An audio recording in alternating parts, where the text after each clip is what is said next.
Hi my beautiful souls. നിങ്ങളുടെ വ്യക്തി നിങ്ങൾക്ക് വേണ്ടി കാത്തിരിക്കുന്നു.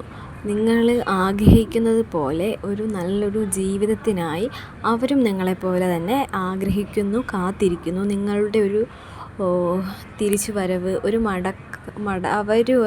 അവരായിരിക്കാം നിങ്ങളുടെ ലൈഫിലേക്കൊരു തിരിച്ചു വരവിനായി കൊതിക്കുന്നു. നിങ്ങളോടൊന്ന് സംസാരിക്കാനായിട്ട് അവർ കൊതിച്ചിരിക്കുകയാണ്. നിങ്ങൾ തമ്മിലിപ്പോൾ ഒരു നോ കോണ്ടാക്റ്റ് റൂളിലോ എന്തെങ്കിലും ഒരു വാക്ക് തർക്കങ്ങളിലൊക്കെ ആയിരിക്കാം. അതെല്ലാം മാറി നിങ്ങളിലേക്ക് അവർ തിരിച്ചു വരാൻ, പഴയതിലും ശക്തമായി തന്നെ തിരിച്ചു വരാൻ ആഗ്രഹിക്കുന്നു. അല്ലെങ്കിൽ നിങ്ങളങ്ങോട്ട്, ചിലപ്പോൾ നിങ്ങളായിരിക്കാം അങ്ങോട്ട് കോണ്ടാക്റ്റ് ചെയ്യാത്തത്. നിങ്ങളുടെ ഒരു തിരിച്ച് വരവിനായി അവർ കാത്തിരിക്കുകയാണ്. നിങ്ങൾ എപ്പോൾ വരുമെന്ന് അവർ സ്പൈ വർക്ക് ചെയ്തുകൊണ്ടിരിക്കും. നിങ്ങൾ പോലും അറിയാതെ നിങ്ങൾ എവിടെയൊക്കെ പോകുന്നു, നിങ്ങൾ എന്തൊക്കെയാണ് ചെയ്യുന്നതൊക്കെ നിങ്ങളുടെ സോഷ്യൽ മീഡിയ വഴിയൊക്കെ അവർ നിങ്ങളെ സെർച്ച് ചെയ്തുകൊണ്ടിരിക്കും.